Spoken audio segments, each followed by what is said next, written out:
Steve, good evening. How are you, sir? I'm very well, Mark. How are you? Not too bad. Good. You're looking thoughtful there. Are you thinking of your childhood? Yeah, I'm always thinking of my childhood, Mark, because I'm so youth-centred. Well, we are in our second childhood, are we not? Apparently, so I don't think I ever left my first, mate. Yeah, that's right. But do you remember there was a childhood song? You may know it. Ring-a-ring-a-roses. Pocket full of posies. A tissue. A tissue. A tissue. We all fall down. Yes, I remember it. Odd that we sang that, because what do you think it was about? Well, I actually know what it was about. So whether or not I'm right is a different question. But I think it's about the Black Death. Yeah, we always knew it was about the Black Death. There are some naysayers who have to come in and say, no, it may not have been about that. But we always knew it was about the Black Death. It's a little bit like the other one that we used to sing at school, which was Oranges and Lemons. Do you remember that one? It said the bells of St. Clement's. Yeah. 1, 2, 3, chop off your head. Five farthings? Yeah, something like that. And then you go chop, chop, chop, choom, taking somebody's head off. So that was obviously somebody who had their head chopped as well, wasn't it? So That's yes. right. So it's little wonder that we've grown up warped and twisted, isn't it? No, especially when as children, all we kept thinking about is the biggest catastrophe that ever hit the human race. Yep. I'm So pretty I well thought- balanced considering. Yeah, it's amazing we came out like we did. So I thought we could talk about Magna Mortalitas Magna and Mortalitas. Yersinia Pestis. I'm Sure these are words you understand. Well, Yersinia Pestis I do. Magna Mortalitas, I would have thought magna meaning big or great, and mortalitas meaning death. Yeah, it was known as the Great Death. And the other one I know purely because I know that that's the bacteria. Yes, that's right. Which they would not have known at the time. So we're going to be talking about an event so far back, which in hindsight, we can say we know a lot about, but they didn't have a clue. And we can look back and go, oh, those stupid people back then who knew nothing. Yeah, absolutely. Yeah. I also found this lovely little saying from Percy Bysshe Shelley. He wrote in the early 1800s and he said, I have made my bed in charnels and on coffins, where Black Death keeps record of the trophies won. Ooh, that's nice, isn't it? I think it's always a very good thing to keep one eye on the fact that death lurks round the corner. Memento mori, my friend. Yes. Memento mori. In dulce decorum est. Yeah, and this is why I have on my desk my little skull with my black raven on it. You do? I do indeed. On 2 books? On 2 books. What are the books, by the way? Do you know? They're some sort of, probably some sort of wizarding books, I should imagine. You call yourself a pastor? I will say they are theological tomes. Yes, that's right. Yes, Absolutely. that's what they are. Theological tomes. So it's Black Plague. Yeah. 1340s. Long time ago, mate. What goes around comes round. That's correct, because we just went through our own version. We called it COVID. No way did it compare, ever. But what's interesting, I was thinking today, is that we're going to be talking about an event that hardly anybody talks about now, yet it was the closest we came to extinction, they reckon, in Europe especially. Humans would have survived, because we don't know if it affected other areas. But in Europe, it was nearly made a wasteland. And we only vaguely remember it through a kid's, what do you call it, nursery rhyme? Nursery rhyme, yeah. Kids' nursery rhyme. Yeah, you're right. The mortality rate in Europe was really significant. Well, when I was looking at this, they reckon, 30 to 60% of Europe's population. Yeah. And the actual global death toll was between 75 and 200 million people. There wasn't that many million to begin with. No, that's right. And so that's what I was really interested in, because when I was looking at that and thinking 30 to 60% of Europe's population, well, roughly how many people would have been living in Europe around about that time? And they reckon that there was probably around about 75 to 80 million people living in Europe, and 25 to 50 million would have been lost in Europe. That's huge. You can't fathom it. That's staggering. You cannot fathom it. And in fact, they reckon, we haven't got any details, at the time of Emperor Justinian and his trooper wife, Theodora, there was an equally bad plague, but it was tended to be out in the east, and we don't know the numbers, but it was just as severe. Yeah, you're right. These are numbers which it's like genocide, isn't it? The numbers become so big you just can't fathom it. You know, killing one person is a terrible crime. Killing 10 is an absolutely dreadful crime. Killing 100 is, well, it's 100 people, and these move into thousands and millions. You just can't fathom the scale of that. And so it's absolutely huge. And you talked about Yersinia pestis, this bacteria. What do you know about that? Because it was obviously the cause of the Great Death, wasn't it? Yeah, I mean, this is the whole point. Unless you want to give a really detailed medical thing. So we can talk about that there were 3 types. Bubonic is the one that most people know. Septicemic, I think the worst, if I'm correct, would have been the pneumonic, because it was spread through coughing, not coffins, you cough out and you spray and that kind of stuff. And it was so bad, depending on which one you got. I think if you got the pneumonic, could have been the septicemic, I can never remember, you were kind of dead within half a day. Otherwise, you would be in torment for 5, so it's probably best to get the first one. Yeah. But there was no remedy. There's absolutely no way you were going to survive this. But the symptoms were quite graphic, which I'm sure you know about. It's all about the swellings in quite tender places often. The nether regions, Mark. The Netherlands. The Netherlands. And the they swell up a hinterlands. mess. Yeah. That's right. Yeah, it's not the sort of And swelling that you want. armpitier. No, that's right. Definitely not. But it was the coughing up blood. Yeah, interesting, and it's not the Black Plague, but the Black Death of the 1340s, but the later one in the 1640s. When was it? 1660s. Yeah. A lot of my ancestors were caught up in that, and they have a house which is now part of the National Trust. It's called Riley House, and they have the Riley graves in Eyam in Derbyshire, and a lot of the family, my ancestors, are buried out there. The Riley family. They succumbed. Many of them succumbed to the plague later on in the 1600s. Just as a little aside, but this Yersinia pestis, this bacterium, the origin of it. Again, and this is one of the things that I found quite interesting when I was looking at this. It's not only the origins and the spread, where it came from, how it got there, but it's also the fact that what it did. And then I was thinking about what happened 5 years ago with COVID and what it's done. And you can see so many sort of parallels from the 1340s to the 2020s in terms of the social impact and all the rest of it. I thought that was quite interesting, as far as I understand anyway, that this would likely have come from Central Asia, the Black Death. It's China. As soon as I read it, I thought, it can't be Wuhan. I don't think Wuhan existed. It's just terrible, wouldn't it? That would just be a terrible similarity, something like that. Yeah, it would be terrible. But synergy, I think, is the word I was looking for. Yeah, but and they reckon it could have spread along the Silk Road, don't they? Through reaching Europe through those trade routes through the Silk Road, and particularly from the Black Sea ports into Italian ports, and obviously ships and rats, and we all know what it's like to be on a ship with a few rats, don't we, mate? That's right. Millers, as they used to call them. They would have known as well. They were tracking it because there was no way in which you could shut out the world, even an island like Britain, because they were dependent on ships and they didn't know how it was being transmitted. I don't think at the time they understood much. It was coming from fleas that were coming aboard on ships. If I remember correctly, eventually arrived in Britain around Melchester on the south coast. I don't know why I think that. It could be Dorsetshire or Hampshire. But they knew something was happening out the east because of merchants. They were bringing back stories of whole cities being literally closed off and they couldn't go in. They were told to go away, embargoes. So they would sail back. They didn't have any disease with them, but they were telling stories. So this thing was like rippling out from the east ever and ever. It must have been, if you knew about this, if you was a merchant and you knew something massive was happening in the ports that you tended to go to, it would have been quite frightening. It would have been horrendously frightening. And because news travelled a lot slower then as well, you would never have been able to catch up with what was actually going on, not in real time. Yeah. I mean, the advantage that we have today is that we can get information from real time very, very quickly. Something happens in Northern Europe and we know about it in the South Pacific very, very quickly, within minutes, if not seconds in some events. I think it would have been an absolutely terrifying time. And because there was such a lack of the understanding that we have, particularly around medicines and our understanding from the scientific perspective, I guess it would have, everything would have fallen back onto this sort of quasi-religious type of thing as well, which again had its own problems as a result of that. But one of the things, which I'm sure we'll touch on, like the religious effects of it, but it was the social impact of this pandemic. Yes.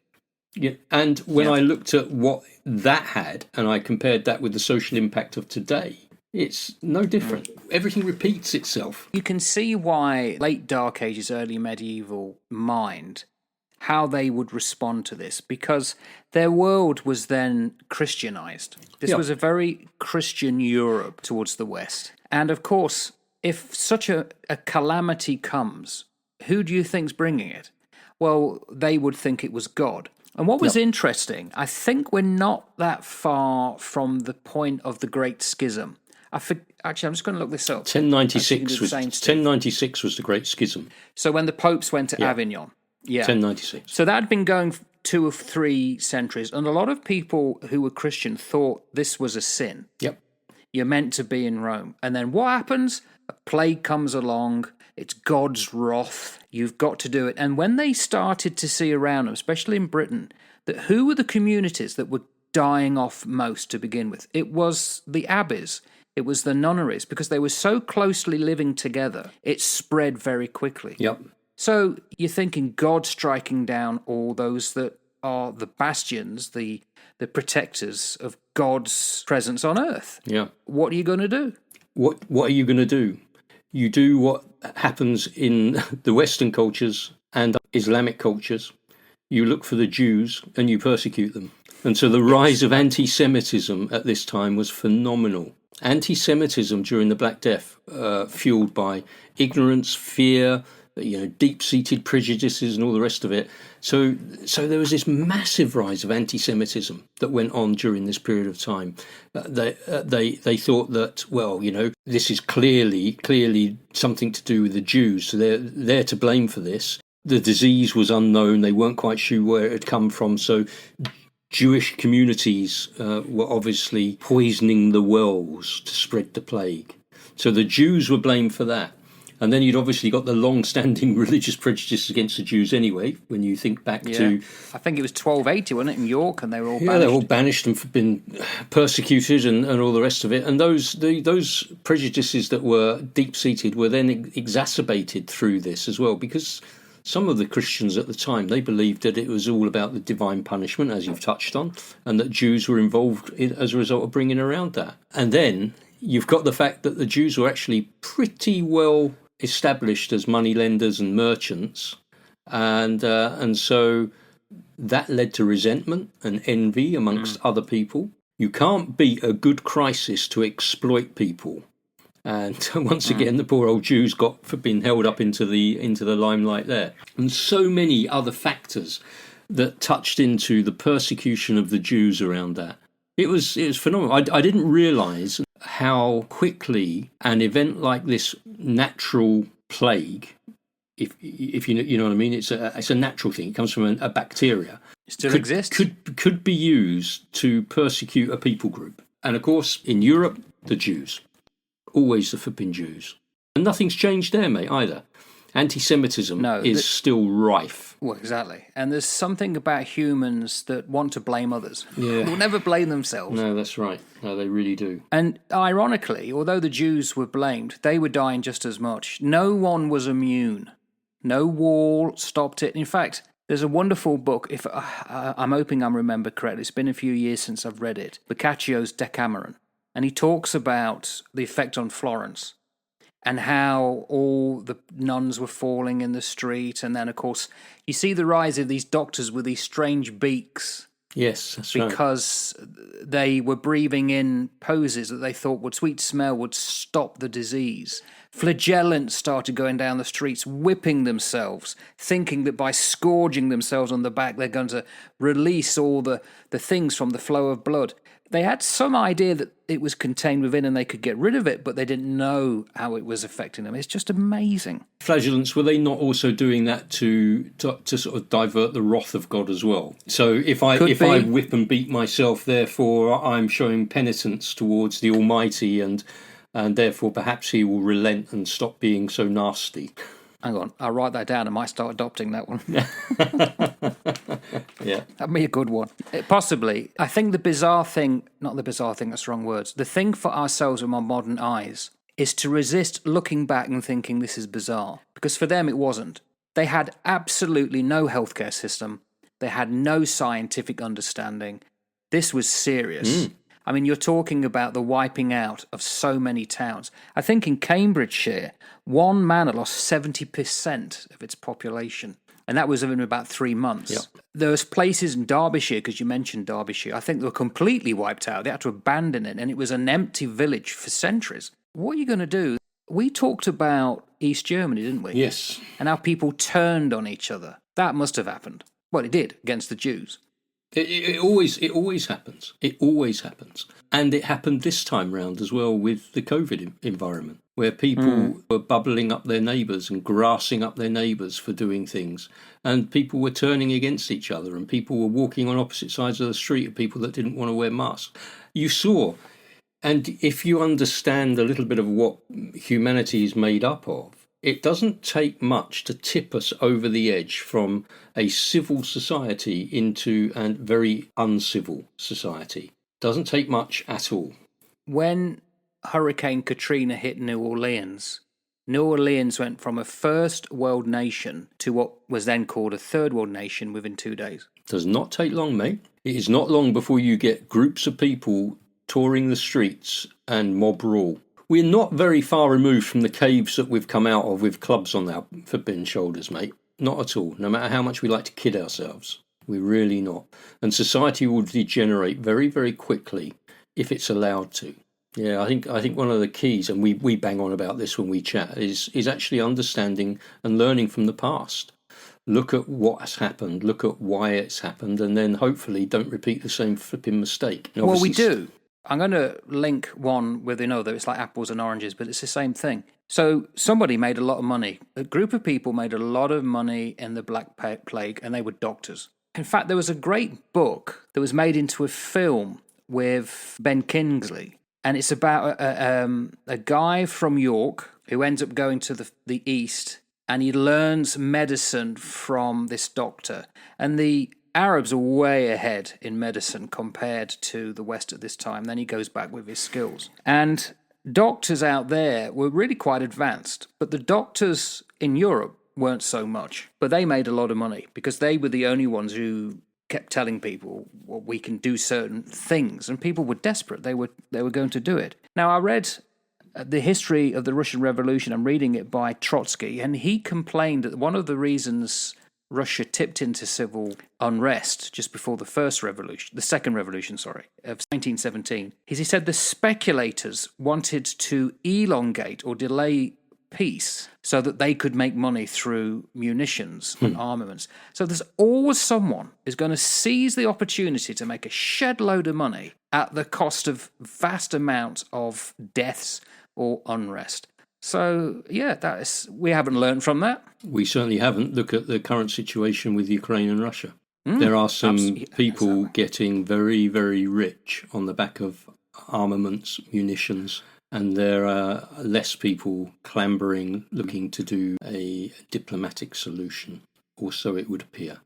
Some very, very wealthy stuff going on. You know, there are always economic consequences, aren't there, for good and for bad in these things. The transfer of wealth over the last 5 years during the COVID period, massive transfer of wealth. And in this era, in the Black Death, again, massive transfers of wealth. We saw a huge growth in, all sorts of different things. The surplus of goods, land which wasn't being lived in, led to a whole shift in the economy. I mean, you talked about an area of Derbyshire that was hardly inhabited for a generation or for how many of years it was. And so what that did is it actually sort of spurred on, if you like, I don't know, some sort of like entrepreneurship amongst people, which then generated a whole range of different type of economies, particularly within Europe, even leading, as I understand it, to the end of like serfdom. That came out of this. So that was one of the sort of positive things that came out of it, the decline of serfdom, because labour shortages, because everybody was dying, undermined the whole feudal system. And so many of the serfs and the peasants were able to leave their their manors and their estates where they'd got these obligations and look for better opportunities elsewhere. This sort of kicked into and led to this whole gradual decline of serfdom in many of the regions. Yeah, I mean, we would no doubt have been serfs at that day. Would we But not have been suddenly, lords of the manor, Mark? Well, you might have. I wouldn't very have. much flipping doubt it. Well, you would have died. You'd have been at a monastery. I wouldn't have seen you again. Monastery? I don't think so. I may have come to the plague pit where you were buried and say, "Oh, sorry you didn't make it, Steve." Alas, poor Yorick. Yes, bless you, Alas, Steve. poor Yorick. I knew him well. But we would have demanded more money. Yeah. If somebody wanted, and also, it's a bit like after World War II, there was the rise of teen culture. Now, depending on who survived, and I would not be surprised if it was mainly women in some areas, they would have been able to demand certain freedoms. Again, it would have lasted perhaps a whole generation, as slowly would have been taken back, because it always rebounds back. But yeah, absolutely. The pre-world of the Black Death was nothing like the post-world. That's right. And you say you're absolutely right. Wage increases, fewer workers available, so therefore I want a worker, therefore I'm going to have to pay for the worker. And so there are higher wages as well going on there. And with the agricultural changes that came in through that as well, you'd got the significantly reduced population. And so if you have less people, you have much less need for food and agricultural products. So that meant that with the labour shortages, with falling profits, all of that sort of stuff, you end up shifting away from sort of labour-intensive agricultural things into a bit more sort of relaxed agricultural things, raising of sheep and that sort of thing, which then in turn leads to the wool trade and the textiles and that. So it opens up a whole new area of potentiality, even though you're reducing in other areas. Yeah, it effectively, the manorial system collapsed. The manors that controlled all this land around it could no longer do so. And so people began to grab that land and enclose it. It was theirs. And there we saw the enclosures coming in. It also meant, of course, with the ending of that kind of feudal system, the manorial system, that the whole society had to change. Yeah. It actually destroyed the sense of communities in a lot of places because there was no one there. Yeah. It was literally like darkness with just a few dots of light in various places, and they had to really re-knit themselves back together. Yeah, they did. And that saw, with the sort of urban growth and cities and towns started to change as labour shortages, higher wages came in. So you end up with this urban growth going on. And then with that came the sort of development of more sort of market-oriented type of forces that came into play to try and drive that economy in the regions. Which in and of itself, once you'd got rid of that manorial system with that feudal system and the serfs and the serfdom and all of that type of nonsense, it gave rise to the middle class. So we start to see the middle class thing coming out of this, and the rise of that. And as wages rise and opportunities arise, all of these merchants, these artisans, these skilled guys, labourers particularly, skilled labourers, gave them much more power in terms of how they could use their dollar or their pound or whatever it was at the time, and obviously affected social influence, social climbers, right? Yeah, absolutely. There's two things actually that have all struck me about this, and one I had to remind myself just by research. One was the idea that the language changed because the people who were left were the ones that had to communicate with the government. And the government had always worked in Latin. Yeah. And that had to change. So certain things in terms of the statutes and the way it was put together by lawyers started to include a lot more of the then English language. And that would be continuous as it went from the high almighty talking with lords, and they could use a common language, Latin or French. Suddenly it had to drop down a few pegs to the common oiks who didn't understand that language and they were not going to communicate otherwise. That's the first thing, and that changed Parliament. And secondly, art, because I obviously did my degree in art, I love art, but the art of that period becomes obsessed with death. Totally. You get the Hieronymus Bosches later on, and you get the Dürers, and there's all this kind of even with Christian art, suddenly Jesus is seen with pustules and stuff because obviously they wanted Jesus and God to be reflected in what they've suffered. So you get this strange, for about almost not 2 centuries, at least a century, of very distinctive art that as soon as you see it and you think, yeah, Black Plague. And that's a theme, death, mortality, all of this macabre type of imagery, which becomes absolutely prevalent, not just in picture making, but also in the literature as well. All of the literature is wound up with it. And as you rightly say, it influences the religious practices as well, which is still being felt today. The effect of the medieval, the Dark Ages on Christian understanding is phenomenal, absolutely phenomenal. People seem to know more about that type of phenomena in Christian understanding than they do about the origins of Christianity and the Hebrew Judaic roots of it. It's just staggering. It's absolutely staggering. They reckon that the plague hung around until the 1400s. It could have been going on in certain areas. Martin Luther came about 2 generations after that, and he was going to grow up in the world in which the church was struggling with lack of attendance, lack of revenue, so it needed to really seek out new forms of revenue, and they started bringing in, is it simony? The idea that if you they'll sign a little piece of paper, you give them money, they'll give you the paper, and it means you're going to go to heaven. Right. And it was considered to be an abuse of privilege, and that's what Martin Luther said was wrong. So it even led eventually to the Reformation. Well, it's like the selling of indulgences. Yes. Yeah, the selling of indulgences, and you're right. I mean, the church become very corrupt. I went to the movies yesterday and watched Conclave with Ranulph Fiennes. Is it good? I think it's a very brilliant movie in terms of its acting and in terms of the way it's portrayed, but the insight into the mechanics around the Roman Catholic Church and how they wheel and deal and how power is brokered, I found that quite fascinating. So I won't spoil the rest of the movie just in case you want to see it. It's definitely worth watching if you're interested in the power broking. We haven't come very far from the Middle Ages when you look at this. Not at all. We really haven't. Not at all. So it's quite fascinating in that regard. So post-plague, there are a few other things I've written down as to what would change for the better.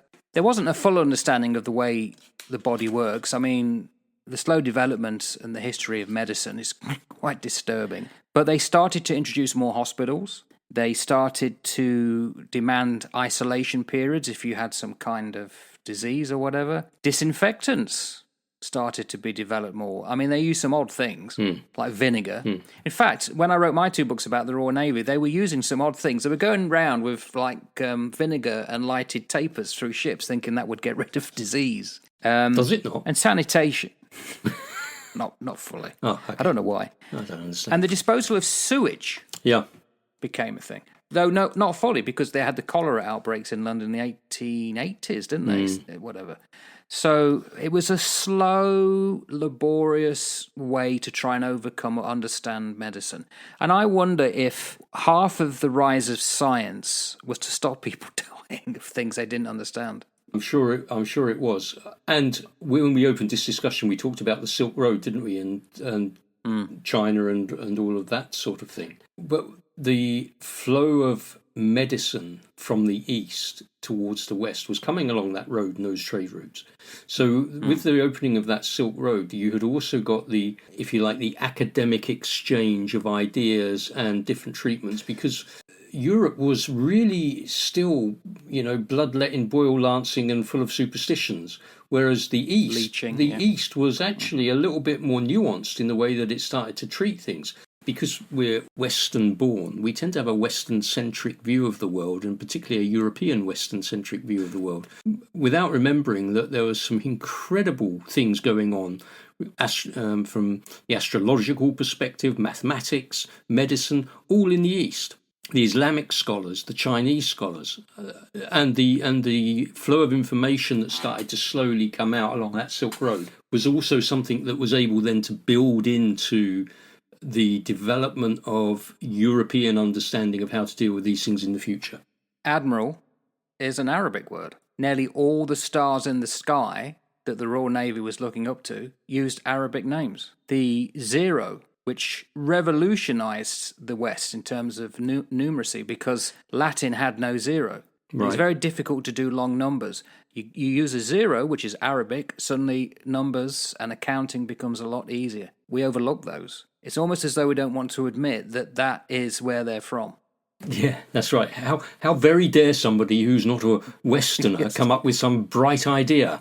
Don't they jolly well know that they Absolutely. shouldn't do that? No, it's great. I mean, science, art, advancements in all of that came out of the East. So much of it came out of the East and was then built upon and developed further by great minds in the West, of course. But, you've got to recognise this flow and the value of it. It's outstanding, absolutely outstanding. Sharing of all of those ideas, cultural ones, religious ones, whatever they were, technological exchanges, brilliant. So the Silk Road, not just great for goods, not just great for the Black Death that came out of it, potentially, but also all of the stuff that helped counter it as well. I also don't think we can underestimate that within 100 years of this calamity, Europe had developed enough and was feeling the pressure of population enough, it started to send ships out looking for new places. It's amazing how quickly things Bounce improved. back. Well, it's not just that. It's this false belief that I was told. I remember having a lesson at school about it, and it fixed in my mind, and I heard other people saying that in the ancient times, in the medieval times, people never travelled. They did. They were traders, they were at sea. It increasingly became more and more obvious as time came on. So by the time we got to the medieval period, coming into the Renaissance, it was almost like a given, suddenly we're out at sea. Well, that was going on way before that. It was actually going on before the Black Plague. The only difference was they didn't have the capacity to sustain going out long journeys into the Atlantic. The ships weren't strong enough. But they learnt a lot from the Arabs. And they began to develop stronger hulls and food being put into like tons and stuff to go out long distances. That, you could almost argue, came after the Black Plague. So there were benefits, and it actually started to make the modern world. It's amazing. It's incredible, isn't it, how all of these different junction points take you off into a slightly different direction, which open up whole new vistas and whole new opportunities. While they're a horror for the people that are having to go through them here, you go over that into this new area where you can then expand and gather more and more information. I think it's really interesting the way that these things work. I just don't think anything has changed. We will always see this reflected. Wherever we have a terrible disaster, there is always the opportunity for something positive to come out of it and to grow it and to make it look different from what it was, obviously, but we can improve on it. We can move forward with it. Do you think that's happening now, post-COVID? I think it's very slow post-COVID, and I think it's very slow for lots of different reasons. One is that the speed of information is so quick now that the people that are in power can't keep hold of the narrative that they want in order to drive that, and there is such a lack of trust in the organisations as a result of the speed of information flow. Whether the information is right, whether it's wrong, different topic of conversation. But there is a definite lack of trust, so you don't hold on to the words of the people that are looking to drive that forward. So I think it is a far more fractured and fragmented movement, which means that you're going to see more people come out moving in slightly different directions, which I think is going to bring an interesting picture of what things look like in 15, 20 years' time. I'm not sure that it's going to have exactly the same feel as it does now. And it certainly won't have the same feel as it did when you and I were serving in the Royal Navy and when we were growing up in the 60s and 70s. It just won't. I don't think society's going to be the same. Yeah. Different doesn't necessarily mean it'll be worse, but I think it'll be different. I have a final point, and it's about now and going forward. In Britain, I vaguely remember having lessons on it in the 70s, the Black Death. And I know in the school in which I taught in the UK, the history teachers were very keen to do the Black Death. It was one of the favourite subjects. It was a boys' grammar school, and it went down very well. Boys love this kind of stuff. I don't think it's ever been taught here in New Zealand that I'm aware of. So the question is, does it need to be? Should it be? Should we be teaching this kind of stuff because otherwise people haven't got a clue. And what did Aristotle say? Those that do not study history are doomed to repeat it. Yeah, you're right. And both you and I obviously are quite fond of understanding a little bit about the past. Obviously, you have dug into that in much more depth than I have in so many ways. I think what's really, and this is just my opinion, I think that what's really important is that we understand our history. So whatever country you're in, understand your history. Understand why you are living in that country that you are living in. Understand why that country is shaped like it is. And then understand what those influences were that have caused it to be shaped like that. What happened to make it like this? So, thinking back to the United Kingdom, rather than just looking at the United Kingdom as the empire that went out and colonized the world, understand, well, what brought that about? This is the country that I live in, that great colonizing country that did all of these things, etc., etc. But what brought that about? And what did that then mean to the nations, the land? How did it impact? How did it impact those people? And I think that we need to be honest about that. We need to understand that. We need to recognise, and I don't think that means that we need to wring our hands in, oh, I'm so sorry, because it's not my problem. I haven't gone out and done that. But I think it's really good to understand what happened with all of that and how that came to be and what that meant for people. Because otherwise, you are absolutely right, not the United Kingdom, because I think the United Kingdom is a spent force. Other countries are doomed to repeat it. Other more powerful countries that have that potential are doomed to repeat it. And there are only a handful of powerful nations on earth now, less than a handful. And they will be doomed to repeat the same things, whether it's America, whether it's China, whether it's Russia, whether it's India. Who knows? There's an interesting thing about New Zealand as well. They reckon Maori first came here round about in the Western calendar 1200 to 1300. But they didn't really start coming here until the late 1400s, which is the time of the plague. And it's said they may have come down from Taiwan, China. Some say it's further out, Rarotonga, but the vast migration was moving away from a place that had terrible plague. Interesting, isn't it? There would have been this huge dislocation that we're not aware of. Oh, gosh, yeah, absolutely. And what are the benefits, though, today? I mean, I suppose if you were to look into your DNA, and I don't know if you've ever done this, but if you were to have your DNA analysed, you'll probably find that you are made up of a whole host of different flavours. You know, right Heinz 57. And so how did all of those different people groups come in to forge the man that you are today? Well, it was just literally centuries of shagging. But centuries of movement, so centuries of travel, interaction. Yes, yeah. So it goes back to the point that you raised, that we think that people didn't travel, that they didn't interact. Our DNA tells us that people have been interacting for generations and generations and generations. Yes. I think that one day, and here is my prophecy, one day we probably won't be around, but one day history will be rewritten quite considerably as to how things have happened. You mean throughout time, or? Throughout time. The view that we hold today as to how people migrated, how they did this, how they did that, who was there, who wasn't there, I think that'll all be rewritten. Oh, so like a paleological history. I think it'll all be rewritten. And one day we'll go, oh, so it didn't happen like that. Oh, and there's us. For the last 500 years, we've taught that it did. And you know what? Now, because we've discovered this and this and this and this and this, we now know that it didn't happen. And this is the way that things seem to work. We think we have all the answers and we think we know what it's all about, and then we get sideswiped. I think you're right. I think it's about time we stop talking the big history of kings and queens, and then you ignore the rest of the country. And have no interest in that. Most people in England, say at the time of Henry VIII, would never have seen London, and they would never have seen a king or queen, and they wouldn't care either. And their life was based on something wholly different to what Wolf Hall was about.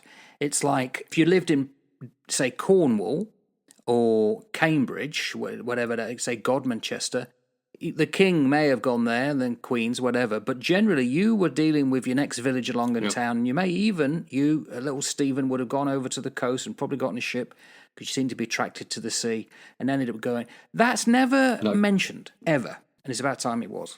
There is a very good podcast called Empire that I have been listening to for some time. It's by Anita Anand and William Dalrymple. And it's fascinating because they're going into empire, and they're not just looking at the British Empire, they're looking at all sorts of things that come off and that spun off from the empire. So at the moment they're looking at slavery and how that looked.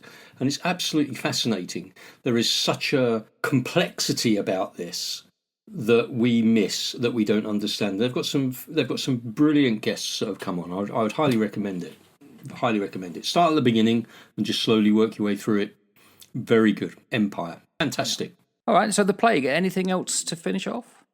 No, not really. I guess that it was bad for people at the time, but ultimately, what did it do? Long-term effects, brought about demographic changes, brought about positive social changes, contributed to the end of the Middle Ages, lay the groundwork for the Renaissance by disrupting the old social and economic statuses.